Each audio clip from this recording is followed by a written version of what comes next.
안녕하십니까, 권호입니다. 오늘은 두 가지 부분에 대한 설명을 드리겠습니다. 자, 첫 번째는 많은 분들이 말씀하시는데요.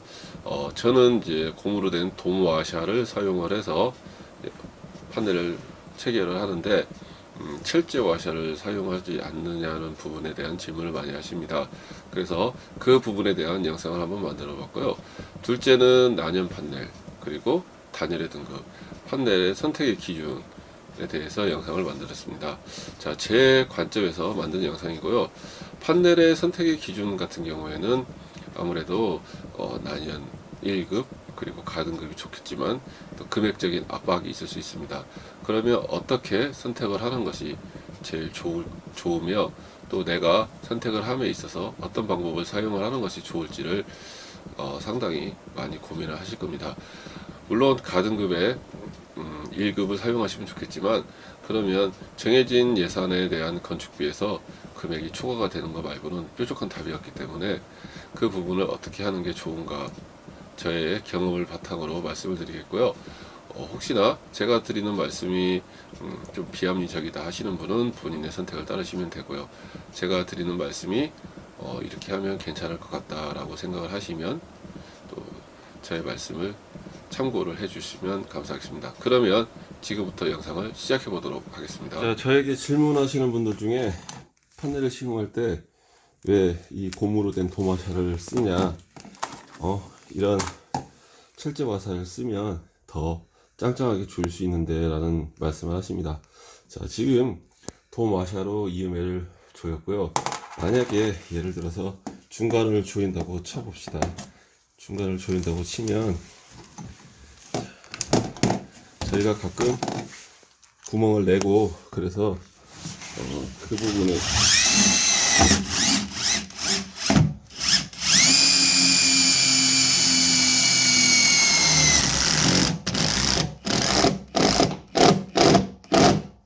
자, 이렇게 조이면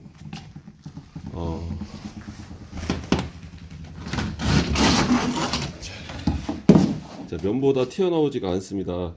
보시다시피 면보다 튀어나오지가 않는데 이 정도 조이면 딱 좋다고 생각을 합니다. 만약에 이런 철제 와샤를 써서 힘껏 조이게 되면 이 면이 이렇게 쭉 웁니다. 우면 스티로폼하고 판넬이 뜨게 됩니다. 스티로폼하고 판넬이 뜨게 되면 재수 없으면 내부에 결로가 발생이 됩니다. 그리고 자재는 아무리 외장재가 있다고 해도 자재의 형태를 변형하지 않고 시공하는 게 저는 기본이라고 생각을 하는데, 자, 도마샤를 쓰면 터질 걸, 물론 숙련된 기술자가 천천히 힘 조절을 해서 박아야 되는데, 감으로 지금 이렇게 보는 것처럼. 근데 이제 숙련되지 않은 사람들이 볼트를 시공하게 되면 항상 수평제로 놓고 보고 더 조였는지 안 조였는지, 아니면 임팩을 쓰실 때 이렇게 힘 조절이 안 되고 세게 해서 푹 들어가서 구멍이 난다든지 그런 단점이 있습니다. 그렇다면 도마샤를 안 쓰고 이런 철제 와샤를 쓴다고 해도 힘 조절을 적당히 하셔서 터지지 않을 정도까지만 하고 너무 깊이 안 들어가게 해서 철판을 보호를 해야, 그래야 철판하고 스티로폴이 분리가 안 돼서 결로가 발생이 되지 않게 됩니다.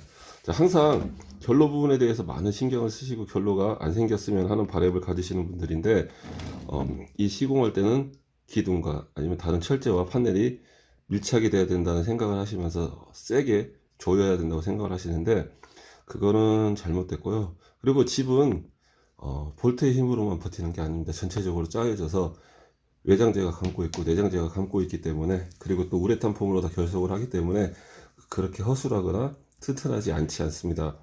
그렇기 때문에 적당한 힘으로 자재를 보호하면서 그렇게 작업을 하시는 게 저는 좋다고 생각합니다. 물론 그게 안 좋다고 생각하시는 분들은 편하실 대로 작업을 하셔도 됩니다. 하지만 제가 보는 관점에서는 자재를 상하게까지 하면서 그렇게 세게 시공을 하는 건 아니지 않나라는 생각을 해보게 됩니다. 그래서 영상으로 설명을 드립니다. 자, 철제 와샤를 쓰는 거하고 저희가 쓰는 도마샤하고 두 가지가 있습니다. 자, 그러면 아까 영상에서 보셨는데 도마샤를 먼저 시공을 해 보도록 하겠습니다.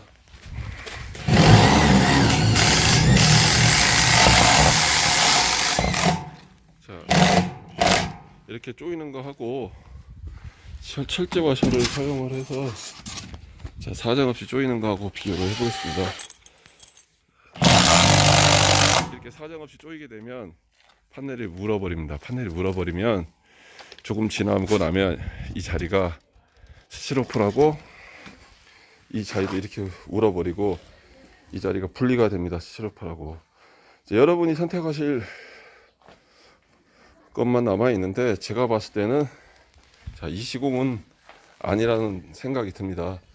자, 면보다 튀어나오지만 않으면 되는데 굳이 이렇게까지 해서 자재를 손상시켜가면서 해야 할 이유가 있는가. 또, 자, 이 정도만 조여도 옆에서 보시면 자, 완전히 밀착이 됩니다. 근데 밀착을 위해서 있는 힘껏 조인다. 제가 생각하는 관점에서는 아닌 것 같고요. 자, 선택은 여러분의 몫입니다. 자, 어떤 것이 더 튼튼할 것인지 그건 여러분의 몫이고요. 물론 이 고무 와샤, 도마샤가 작아서 좀 불안하다 하신 분은 이 철제 와샤를 사용하되 이렇게 주름이 가게 하지 마시고 자, 이 정도 선에서 면보다 튀어나오지 않을 정도, 자, 면보다 튀어나오지 않을 정도에서 멈추시는 게 좋은 시공 방법이라고 생각을 합니다. 자, 먼저 표를 보시고 설명을 드리겠습니다. 자, 우리가 판넬을 선택을 할 때, 자, 요즘에는 모든 분들이 거의 대부분 난연 판넬을 사용을 하고 계십니다. 자, 난연 판넬은 기본적으로 사용을 하면, 그러면 우리는 가등급을 써야 될지, 나등급을 써야 될지, 다등급을 써야 될지에 대한 고민을 하고 계십니다. 저 역시도 많은 분들이 문의를 하시는데요. 저는 항상 나등급이 좋다고 말씀드립니다. 그러면 저의 생각을 기준으로 해서 여러분들께 설명을 드려보도록 하겠습니다. 자, 육안으로 확인했을 때 내가 시킨 판넬이 가등급인지 나등급인지 다등급인지를 확인할 수 있는 방법은 없습니다.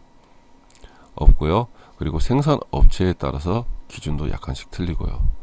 그리고 또 판넬 업체가 얼마나 정직하게 가등급인지 나등급인지 다등급인지를 받아서 사용을 하는지 그 부분은 생각을 해야 됩니다. 그리고 인터넷상이나 기타 등등으로 많은 판넬 영업사원 분들께서 자, 단가표를 뿌리십니다. 저희가 사용하는 건 그 단가표보다 판넬이 다 비쌉니다. 자, 비싼 이유는 변명이 아니고요. 자, 나등급 기준으로 봤을 때 저희가 봤을 때 나등급이면 밀도의 크기는 판넬 알갱이 크기는 한 3-4mm 내외에 작아야 되는 게 맞는 것 같고요. 그리고 우리가 판넬 스티로폴 손가락으로 꾹 눌렀을 때 1cm 정도 들어가고 난 다음에 더 이상 안 들어가야 정상입니다. 그런데 보통 써보면 나등급이든 다등급이든 차이가 없습니다. 그리고 다등급 같은 경우에는 확실히 알갱이가 굵은 게 눈에 보여집니다. 그렇게 따지면 가등급은 알갱이가 매우 작아야 됩니다. 2mm 내외. 그런데 가등급 판넬을 시키면 제가 봤을 때 가등급은 그렇게 된 밀도의 알갱이가 들어있는 판넬을 본 적이 없습니다. 그래서 저희는 항상 나등급을 시키고요. 그리고 가격이 너무 싸면 합리적 의심을 하실 필요가 있다고 설명을 드립니다. 난연도 마찬가지입니다. 난연도 3급이나 2급이나 1급이나 똑같습니다. 제가 보는 난연의 차이는 타 들어가는 속도, 녹아 들어가는 속도의 차이고 난연 판넬이라고 해서 전혀 불에 안 타거나 녹지 않는 건 아닙니다. 대신에 일반 스티로폴 판넬처럼 불이 붙어서 확 번지거나 그런 경우는 없습니다. 제가 사무실에서 또 별도의 영상을 찍어서 설명을 드리는데요. 저희 사무실에는 일반 하얀색 스티로폴 판넬과 난연 2급, 3급이 있고요. 그리고 저희는 무조건 나등급 판넬을 쓰기 때문에 난연 2급과 3급의 차이 보여줄 수 있겠고요. 그리고 우리가 소위 얘기하는 1호 스티로폴, 1등급 스티로폴, 가등급 스티로폴에 대한 부분도 보여드리도록 하겠습니다. 그리고 이런 부분에 있어서 가등급을 사용을 하게 되면 중부 지역 같은 경우에 비교를 해보면 보통 중부 이 지역 같은 경우에는 벽체가 나등급일 때 155mm가 기준이고요. 가등급일 경우일 때 135mm입니다. 그러면 보통 우리가 요즘에는 창호를 유리도 24페어 두꺼운 유리를 쓰시고 이중창을 사용하기 때문에 창호 두께, 바의 두께가 보통 230mm에서 250, 60mm까지 갑니다. 그렇게 되면 135mm 판넬을 쓰게 되면 창호가 판넬에 앉혀지는 부분이 거의 2분의 1에서 조금 넘게 되고요. 155mm를 쓰면 2분의 1보다 많은 부분을 차지하게 됩니다. 그렇게 된다면 창호의 제일 바깥쪽에는 방충망이 있고요. 제일 안쪽에는 아무것도 없기 때문에 중간에 걸쳐서 판넬이 버텨줄 수 있고 힘을 써줄 수가 있는데, 그렇지 않다면 따로 보강을 해야 되는 그런 경우가 발생이 됩니다. 그래서 보강을 하고 많은 분들이 수성 연질폼을 사용을 합니다. 근데 수성 연질폼을 보면 여기 검색어에 보시면 불연성 연질폼이라는 게 있습니다. 자, 이게 우리가 우레탄 폼을 방화 우레탄 폼을 사면 이런 식으로 됩니다. 우레탄 폼을 굳혀놓고 불을 붙이면 불은 붙는데 확 타들어가지가 않고 매연 연기가 그렇게 많이 나지 않는 게 이게 제가 알고 있는 방화 우레탄 폼입니다. 자, 이거는 만약에 내가 수성 연질폼을 벽체에 이렇게 시공을 해야겠다 하시는 분이 계시면, 이런 식으로 하실 분이 계시면 방화폼 불연성 연질폼으로 해달라고 하시면 해주십니다.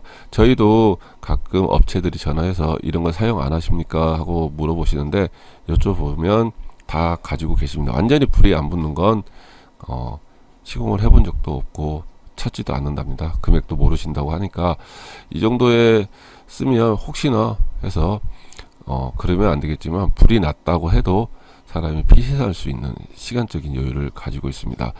자, 그리고 한 가지 더 설명을 드리면, 자, 우레탄 판넬, 그라스울 판넬, 스티로폴에 대한 내부의 자재에 대한 부분에 대해서 말씀을 하시는데요.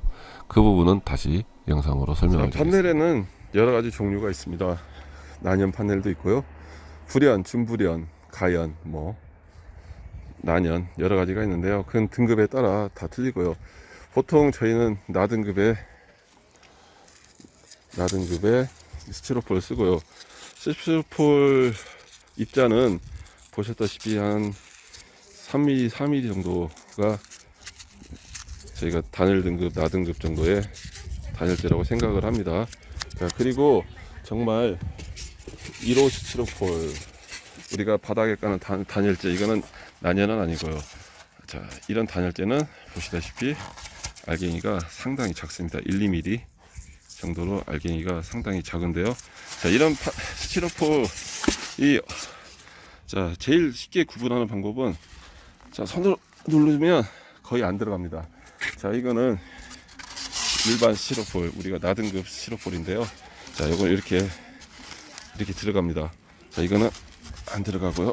자, 이 정도의 밀도 차이가 있습니다. 밀도 차이가 있고, 그리고 판넬이 도착을 하면 어쩔 수 없습니다. 좀 미안하지만, 자, 여기 조각이 있어서 보여드리겠습니다. 판넬이 도착을 하면 다른 거 생각하지 마시고 바로 확인을 하십시오. 자,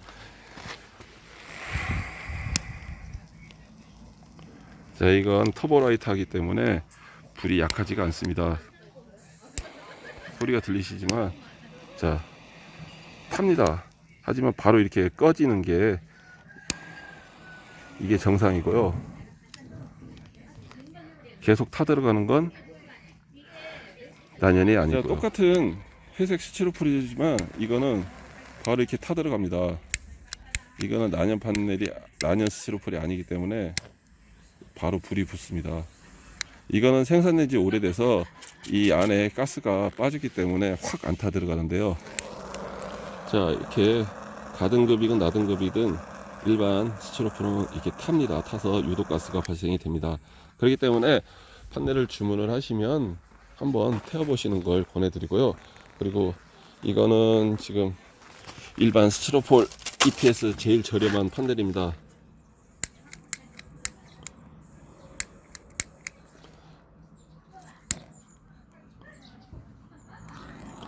자, 일반 제일 저렴한 판넬은, 자, 보시다시피 금방 녹아버립니다. 입자도 알갱이도 5mm 이상으로 크고요. 자, 이런 걸 보시고 판넬을 선택을 하시고요. 말씀드렸듯이 시험 성적서와 거래처 그리고 판넬 공장을 믿는 방법밖에 없지만 우리가 할 수 있는 건 손을 눌러보거나 불로 태워보거나, 그래서 판넬을 판단하는 방법이 제일 빠른 방법인 것 같습니다. 현장에서 바로 확인할 수 있는 그런 방법인 것 같습니다. 자, 우레탄 판넬은 노란색 우레탄이 철판 내부에 들어있는 이렇게 들어있는 판넬인데요. 자, 우레탄 판넬은 기밀도나 난방 효과가 아주 좋습니다. 우리가 사용하는 저온 창고, 냉장고가 다 우레탄이 안에 들어있으니까 상당히 좋습니다만 커팅할 때 가루가 많이 날리고요. 그리고 그 가루가 상당히 안 좋습니다. 기침도 나고 여러 가지가 안 좋기 때문에 원하시는 분들은 우레탄 판넬을 사용하셔도 상관이 없지만, 우레탄 판넬 같은 경우에는 자, 일반과 불에 안 붙는 또 준불연 그런 것들이 있기 때문에 그 부분을 확인을 하시고, 당연히 일반 EPS보다는 비쌉니다.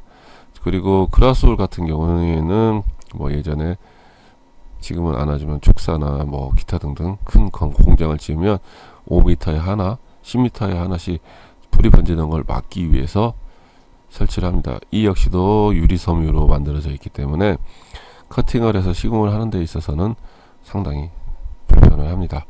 자, 뭐 구덕이 무서워서 장 못 담는 것도 아니지만, 자, 단열에 의해서 아무래도 많은 부분을 투자를 하시게 되면 문제는 다른 부분에 대한 투자가 힘들고요. 그리고 쉽게 얘기하면 이 표에서도 보셨듯이 등급이 높고 단열이 잘 될수록 얇은 걸 사용해도 됩니다. 그런데 그렇게 돼서 보강을 해야 된다든지 아니면 기타 등등에 대한 부분을 만들어야 하기 때문에 단열에 있어서의 투자는 얼마든지 해도 좋은 거지만 항상 가성비를 생각해야 한다는 부분이 있습니다. 자, 그러면 영상을 가지고 설명을 하나 드려보도록 하겠습니다. 저희 같은 경우에는 지금 이중 판넬을 사용을 해서 천정을 만들어 드립니다. 자, 모든 열기는 천정으로 올라가기 때문에 천정이 단열이 제일 잘 돼야 된다고 생각을 하고 있고요. 그리고 천정이 단열이 안 되면 벽체가 아무리 잘 시공이 돼도 아무런 의미가 없습니다. 그래서 저희는 천정을 시공을 이렇게 이중 판넬을 하고요.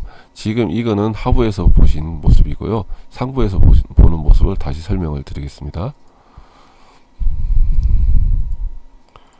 자, 상부에서 이중 판넬을 해 놓고요. 그리고 난 다음에 이렇게 우레탄 폼을 다시 빈틈없이 시공을 하고, 다시 자, 100에 150mm의 스티로폴을 시공을 하면 이 중돌이 C형광과 높이가 같게 됩니다. 그렇게 해서 그 위쪽에 저희가 다시 판넬을 얹어서 이중 지붕을 만들고요. 그렇게 되면 하부 125mm, 상부 150mm에서 275mm니까 단열 규정보다 오버된 제품을 사용하게 되는 거고요. 그리고 공기층 100mm가 가지고 있는 단열의 효과는 어마어마합니다. 그렇게 해서 저희는 천정, 지붕을 항상 단열을 좀 더 신경을 쓰고 있습니다.